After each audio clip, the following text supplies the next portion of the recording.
Build your dreams, live rich, and leave rich. అందరికీ నమస్కారం. నా పేరు Krishna. Live rich and leave rich షోకు స్వాగతం. లైవ్ రిచ్ అంటే ఏంటి? విలాసవంతమైన జీవితం కాదు, ప్రశాంతంగా జీవించడం. మరి ఆ ప్రశాంతత ఎక్కడ్నుంచొస్తుంది? డబ్బును మనం సరిగ్గా అర్థం చేసుకున్నప్పుడే. రండి, ఈరోజు ఆ ప్రయాణాన్ని కలిసి మొదలుపెడదాం. అయితే మనం ముందుకు వెళ్లే ముందు ఒక చిన్న కానీ చాలా ముఖ్యమైన గమనిక. ఇక్కడ మనం చర్చించుకునే విషయాలన్నీ కేవలం అవగాహన కోసం మాత్రమే. మీ ఆర్థిక లక్ష్యాలకు సరైన ప్రణాళిక కావాలంటే దయచేసి ఒక సెబీ రిజిస్టర్డ్ ఫైనాన్షియల్ అడ్వైజర్ను తప్పకుండా సంప్రదించండి. ఈరోజు మన ప్రయాణం 6 దశలుగా సాగుతుంది. ముందుగా మన ఆర్థిక పునాది ఎంత బలంగా ఉందో చూద్దాం. ఆ తర్వాత భారతదేశంలో పెట్టుబడి పెట్టడానికి ఉన్న మార్గాల గురించి తెలుసుకుందాం. మరి మనం డ్రైవర్ సీట్లో కూర్చోవాలా లేక ప్యాసింజర్గా వెళ్లాలా?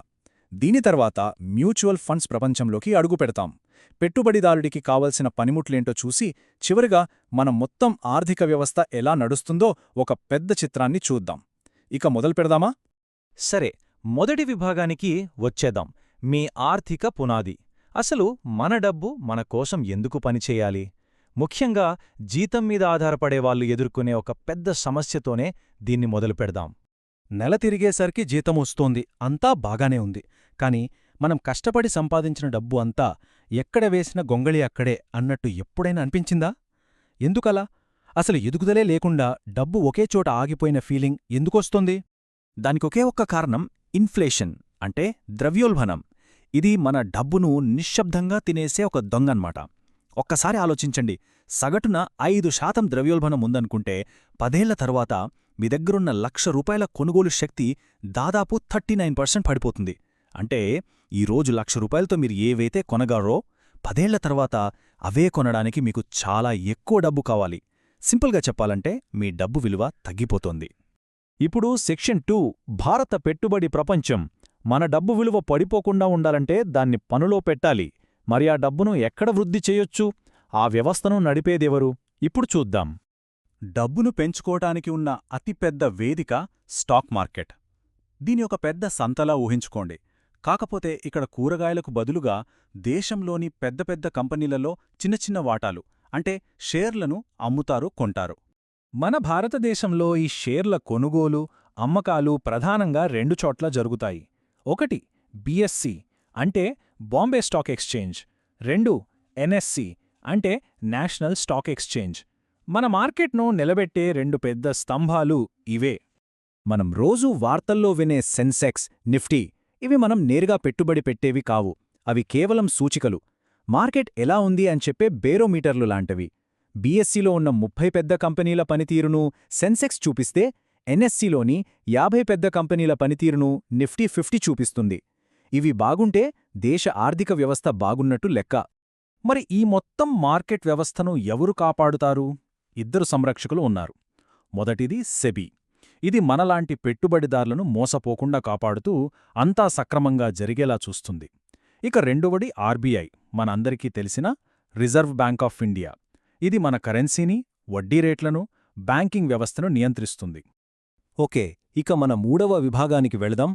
డ్రైవరా లేక ప్రయాణికుడా? ఇది చాలా ముఖ్యమైన ప్రశ్న. పెట్టుబడి పెట్టాలని నిర్ణయించుకున్నాక 2 దారులుంటాయి. ఒకటి మనమే నేరుగా స్టాక్స్ కొనడం, 2 మ్యూచువల్ ఫండ్స్ ద్వారా వెళ్లడం. ఏదెంచుకోవాలి? ఈ తేడానర్థం చేసుకోవడానికి బైక్ వర్సెస్ బస్ అనాలజీ చాలా బాగా పనిచేస్తుంది. డైరెక్ట్ స్టాక్స్ కొనడం అంటే బైక్ నడపడం లాంటిది. కంట్రోల్ మొత్తం మీ చేతిలోనే ఉంటుంది. ఎటు కావాలంటే అటు వెళ్ళొచ్చు. కానీ దానికి చాలా నైపుణ్యం కావాలి, రోజూ గమనించాలి, రిస్క్ కూడా చాలా ఎక్కువ. అదే మ్యూచువల్ ఫండ్స్, బస్సు ప్రయాణం లాంటివి. మీరు టికెట్ కొని ప్రశాంతంగా కూచుంటే చాలు. అనుభవం ఉన్న డ్రైవర్, అంటే ఫండ్ మేనేజర్, మిమ్మల్ని జాగ్రత్తగా గమ్యానికి తీసుకెళ్తాడు. ఇది సురక్షితం, సులభం. ముఖ్యంగా కొత్తగా మొదలుపెట్టేవారికి ఇదే బెస్ట్ ఆప్షన్. సరే, మనం బస్ ఎక్కాలని నిర్ణయించుకున్నాం. ఇప్పుడు ఆ బస్సు గురించి, అంటే మ్యూచువల్ ఫండ్స్ గురించి కొంచెం లోతుగా తెలుసుకుందాం. ఎందుకంటే చాలామంది కొత్త ఇన్వెస్టర్లకు ఇదే సరైన ప్రారంభం. అసలు ఈ మ్యూచువల్ ఫండ్ అంటే ఏంటి? చాలా సింపుల్. మనలాంటి చాలామంది చిన్న చిన్న ఇన్వెస్టర్ల దగ్గర్నుంచి డబ్బును ఒక చోట పోగుచేసి ఆ పెద్ద మొత్తంతో ఒక ప్రొఫెషనల్ ఫండ్ మేనేజర్ రకరకాల కంపెనీల షేర్లు, బాండ్లలో పెట్టుబడి పెడతాడు. దీనివల్ల మన రిస్క్ ఒకే కంపెనీ మీద ఉండకుండా చాలా కంపెనీలకు విస్తరిస్తుంది. దీన్నే డైవర్సిఫికేషన్ అంటారు. ఈ సిస్టమ్ ఎలా పనిచేస్తుందంటే, ముందుగా ఇన్వెస్టర్లైన మనం డబ్బు పెడతాం. ఆ డబ్బును ఒక ఫండ్ హౌస్ అంటే ఏఎంసీ తీసుకుని ఒక ఫండ్ క్రియేట్ చేస్తుంది. ఆ ఫండ్ నడపడానికి ఒక పోర్ట్ఫోలియో మేనేజర్ ఉంటారు. మన డబ్బుని ఎక్కడ పెట్టాలి, ఎప్పుడు తీయాలి అని నిర్ణయించే నిపుణుడు ఆయనే. ఇక మన పేరు మీద కొన్న షేర్లన్నీ కస్టోడియన్ అనే ఒక బ్యాంకులో భద్రంగా ఉంటాయి. అంతా చాలా పక్కాగా, పారదర్శకంగా జరుగుతుంది. ఈ ఫండ్స్లో ముఖ్యంగా 2 రకాలుంటాయి. ఓపెన్ ఎండెడ్ ఫండ్ అంటే ఎవరైనా ఎప్పుడైనా డబ్బు పెట్టొచ్చు, ఎప్పుడైనా డబ్బు తీసేయొచ్చు. ఫండ్ సైజు రోజూ మారుతూ ఉంటుంది. క్లోజ్ ఎండెడ్ ఫండ్ అలా కాదు. ఇది మొదలైనప్పుడు అంటే ఎన్ఎఫ్ఓ సమయంలో మాత్రమే యూనిట్స్ అమ్ముతారు. ఆ తర్వాత కొనాలన్నా అమ్మాలన్నా స్టాక్ మార్కెట్లో ఒక షేర్లాగా ట్రేడ్ చేయాలి.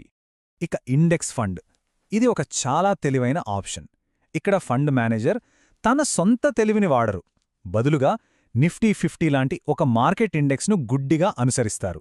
అంటే నిఫ్టీ 50లో ఏ 50 కంపెనీలున్నాయో అవే కంపెనీలలో అదే నిష్పత్తిలో మన డబ్బు పెట్టబడుతుంది. దీనివల్ల మేనేజ్మెంట్ ఖర్చులు చాలా తక్కువగా ఉంటాయి. ఇది తక్కువ ఖర్చుతో మార్కెట్తో పాటు ఎదగడానికి ఒక గొప్ప మార్గం. ఈటీఎఫ్ కూడా ఇండెక్స్ ఫండ్లాగే ఒక ఇండెక్స్ను ఫాలో అవుతుంది. మరి రెండిటికీ తేగా ఏంటి? ఇండెక్స్ ఫండును మీరు కొనాలంటే ఆ రోజు చివరి ధరకే కొనగలరు. కాని ఈటీఎఫ్ ఒక స్టాక్ లాంటిది. ఉదయం 9:15 నుండి 3:30 వరకు మార్కెట్ ఓపెన్లో ఉన్నప్పుడు ధర మారుతున్న కొద్దీ ఎప్పుడు కావాలంటే అప్పుడు కొనొచ్చు, అమ్మొచ్చు. ఇది ఎక్కువ ఫ్లెక్సిబిలిటీ ఇస్తుంది. కొన్ని ఫండ్స్ ఒక నిర్దిష్ట రంగం మీదే దృష్టి పెడతాయి. ఉదాహరణకు సెక్టోరల్ ఫండ్ అంటే కేవలం బ్యాంకింగ్ షేర్లలోనో లేదా ఐటీ షేర్లలోనో మాత్రమే పెట్టుబడి పెడుతుంది. ఆ సెక్టార్ పెరిగితే లాభాలు భారీగా వస్తాయి, కానీ పడిపోతే నష్టం కూడా అంతే ఎక్కువగా ఉంటుంది. ఇక థీమాటిక్ ఫండ్స్ అంటే ఇన్ఫ్రాస్ట్రక్చర్ లాంటి ఒక థీమ్కి సంబంధించిన సిమెంట్, స్టీల్, బ్యాంకింగ్ లాంటి పల రంగాల్లో ఇన్వెస్ట్ చేస్తాయి. ఇది సెక్టోరల్ ఫండ్తో పోలిస్తే కొంచెం తక్కువ రిస్క్. మన అవసరాన్ని బట్టి కూడా రకరకాల ఫండ్స్ ఉంటాయి. ఉదాహరణకి మన ఎమర్జెన్సీ డబ్బును సేవింగ్స్ అకౌంట్లో ఉంచడం కంటే కొంచెం ఎక్కువ రాబడి ఇచ్చే లిక్విడ్ ఫండ్స్లో పెట్టడం మంచిది. అలాగే పిల్లల చదువు కోసం లేదా మన రిటైర్మెంట్ కోసమని ప్రత్యేకంగా రూపొందించిన సొల్యూషన్ ఓరియంటెడ్ ఫండ్స్ కూడా ఉన్నాయి. మన లక్ష్యం ఏంటో స్పష్టంగా ఉంటే దానికి సరిపోయే ఫండును ఎంచుకోవడం సులభం. 5వ విభాగానికి వచ్చేద్దాం, ద ఇన్వెస్టర్స్ టూల్ కిట్. ఇప్పటిదాకా ఏమేం ఆప్షన్స్ ఉన్నాయో చూశాం. ఇప్పుడు వాటిని ఎలా విశ్లేషించాలి, ఒక సరైన నిర్ణయం ఎలా తీసుకోవాలి అనే విషయాలు నేర్చుకుందాం. ఇన్వెస్ట్మెంట్స్ను చూడటానికి 2 ప్రధాన పద్ధతులున్నాయి.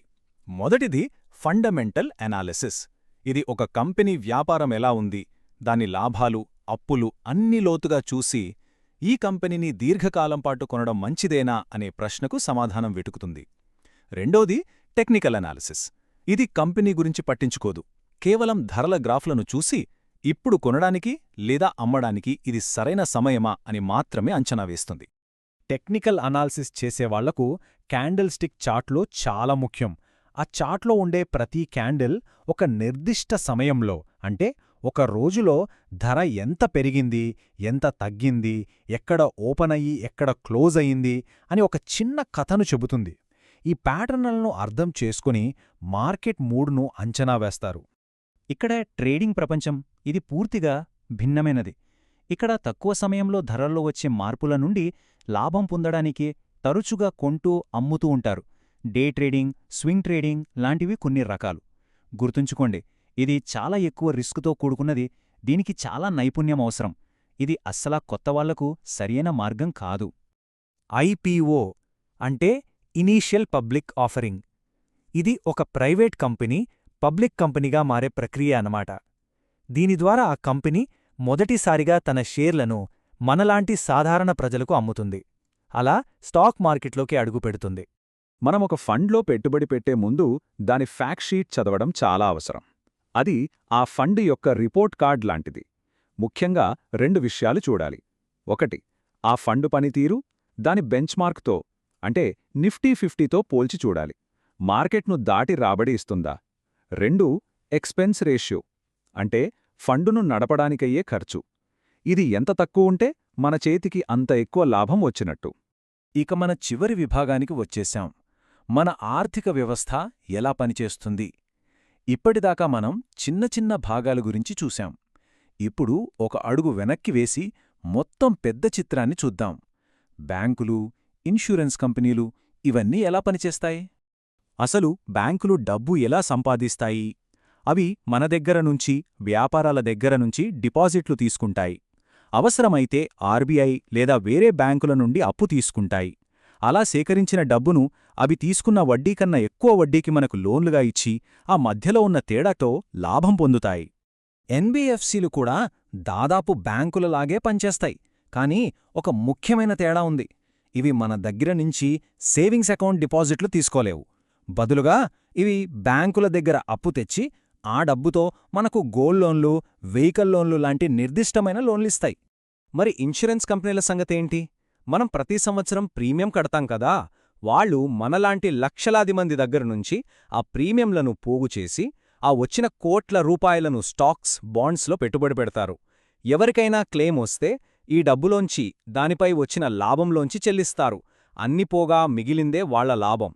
ఫారిన్ డైరెక్ట్ ఇన్వెస్ట్మెంట్ అంటే ఎఫ్డిఐ అంటే వేరే దేశానికి చెందిన ఒక కంపెనీ మన దేశంలోనే ఒక వ్యాపారంలో నేరుగా పెట్టుబడి పెట్టడం. ఇది మన దేశ ఆర్థిక వ్యవస్థపై విదేశీయులకున్న నమ్మకానికి ఒక పెద్ద సంకేతం. ఇది దేశంలోకి మూలధనాన్ని తీసుకొస్తుంది.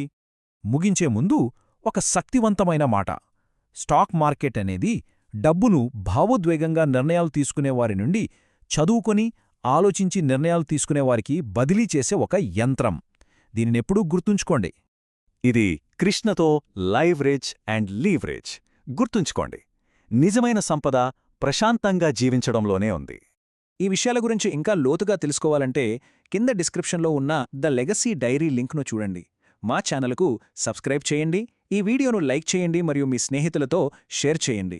ధన్యవాదాలు.